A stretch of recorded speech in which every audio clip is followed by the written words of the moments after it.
Given the outcomes in terms of Iraq, would you see the balance between intervention and non-intervention changing in the next few years? Well, I think that after the Balkan tragedies of the early 1990s, I mean, some people here will be very, very young at that point, but in the early 1990s, Yugoslavia broke up and there was ethnic cleansing of Muslims on the eastern border of the European Union, and no one did anything about it. And so the argument was, it's all very complicated, it's a matter of that's going on within a state, it's nothing to do with us. Now actually, the migration that brought many people into our part of Europe meant it was something to do with us. Even if we weren't concerned morally, we had interests there. And so the pendulum swung after the Balkan Wars towards intervention. In Kosovo in 1997-98, that's still part of the Western Balkans, former Yugoslavia, there was military intervention because the argument was never again should we repeat the tragedy of non-intervention. Successful intervention, Kosovo is now an independent state. I was the first foreign minister to recognize the independent Kosovo in 2008. Iraq, and since Iraq, there's a post-Iraq swing away from intervention. So I think it's not a one-way traffic. I think it's a rather more complex picture. The key is that you learn is to learn as you go along, I think. Okay, second question, bringing it slightly closer to home, is what are your thoughts on the future of Europe, again in the context of the recent instability and ongoing instability in terms of the Eurozone? Well, I feel very strongly that, as I said in my first answer, this is an interdependent world. It's, if you like, a global village, where if your neighbour's house is on fire, then your house is on fire. But although it's a global village, your own neighbourhood, your own immediate neighbours, is where foreign policy starts. And the truth is, we have far more interest, in a crude sense, as well as alliances locally than we do globally. It's just a fact of, we are a European country. And so we have a very strong interest in both the resolution of the euro crisis and, I believe, the strengthening of the European Union. Because I don't think any country in the world, whether it's a superpower or a middle-ranking power like us or a small power, can survive unless it secures its own neighbourhood.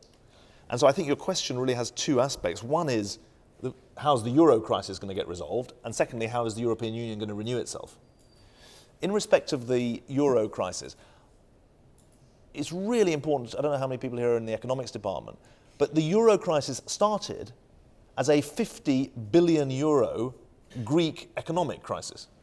Now 50 billion euros may seem like a lot of money, but actually it's a pittance in the context of the whole European economy. The British economy is 1.4 trillion pounds.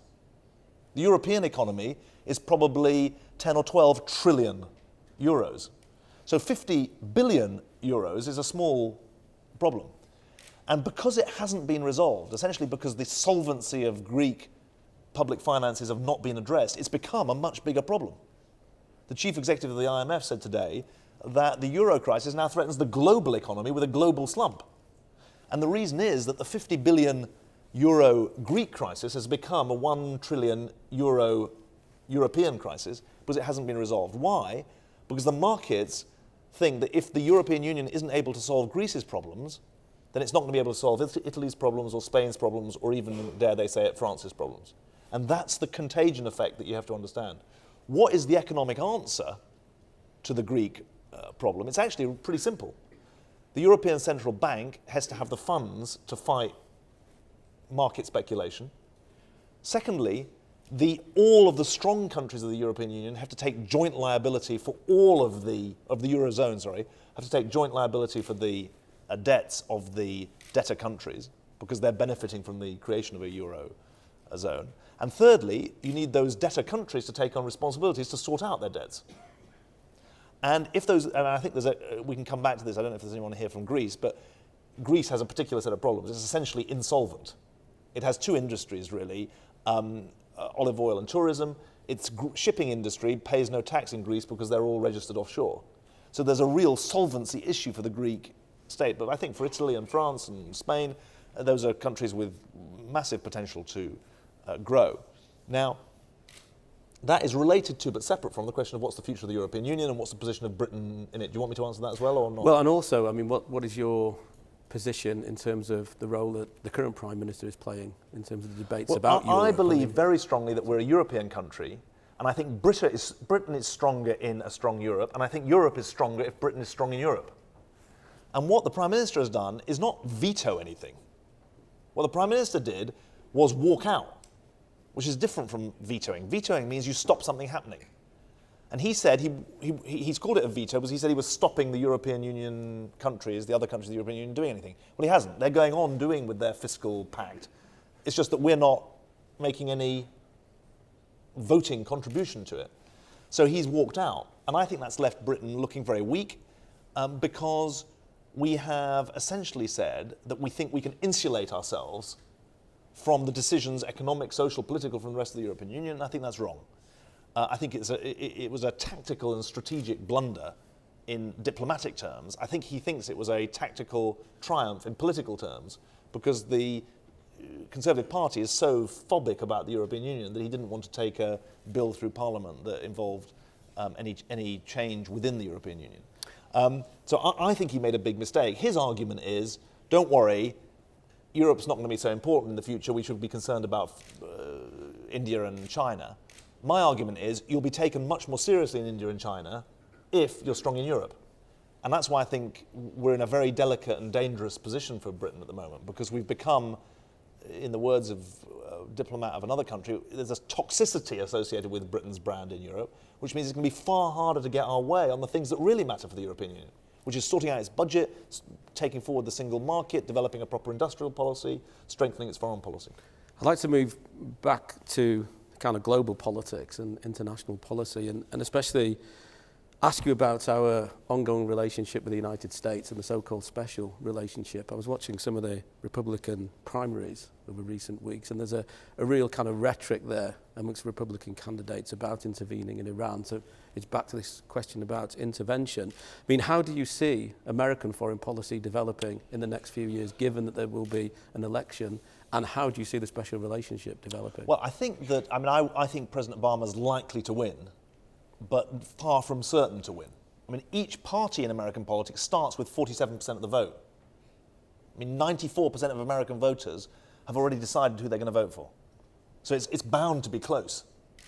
And there's so much money goes into it as well that it's corrosive, I think, of politics in America, but it also means each side is going to be competitive. I mean, they want to win enough, and they've got enough rich supporters to make sure that they get a hearing. I think President Obama understands that America's relationship with the rest of the world has changed. It's a superpower, but it can't click its fingers and bring the world to heel. It has to have alliances, it has to engage. We're heading towards a multipolar world, not just a unipolar world. I think that, just in parenthesis, I'm very concerned about the Iran situation. I think a military intervention in Iran would be disastrous. Equally, I think that the Iranians have to be persuaded that breaching the Non-Proliferation Treaty by developing a nuclear weapons program is a disaster as well. And you need pressure and engagement to do that. But if people want to ask questions about Iran, they can do so. America's role in the world is changing. It needs alliances. The danger for Europe is it seems not to deliver much to the alliance. And I know from, I have quote unquote close relationships with America's Secretary of State, Hillary Clinton, all of that. But I can tell you, they know that politically, if Britain is weak in Brussels and can't bring the European Union with it, then we're weaker in Washington. They'll still come to our jubilees and our parties and our funerals, but they won't be taking us as seriously as a player. So it could affect the special relationship in that sense. Yeah, I think it does. Vis-a-vis I think Europe. what's got to be careful about. The American Secretaries of State, in my presence, both use the term special relationship because they think that Britain and America do special things together. But they also know that the British media is completely sort of obsessive about how many times they say it. So they would say it more than I would, which is kind of an odd position to be in. But I think that if we want to avoid our relationship with America becoming something where the bunting is brought out once a year, then in geopolitical terms, in global political terms, opting out of Europe is a real danger for us. Real danger for us. Okay, back to the domestic scene and domestic politics. How do you think Labour Party should respond to the austerity cuts being brought in by the coalition government? And so far, has Labour been responding effectively? I think that we have to make the argument, as we are, to be fair, that this austerity programme crosses the line between prudence and masochism. What we have is an austerity programme that I believe is actually a sort of masochism programme. Because, I don't know if there's an economics lecturer here, but in my first ever economics class, I learned that C plus I plus G plus X minus M, right? That's national income. That's the basic national income equation. Consumption plus investment plus government spending plus exports minus imports, that's your national income. And what we've got going on at the moment is government spending going down, exports under pressure because of the Eurozone difficulties, business investment low because they have no confidence to invest, and consumers not spending because they've had the living daylights scared out of them by the government's austerity talk.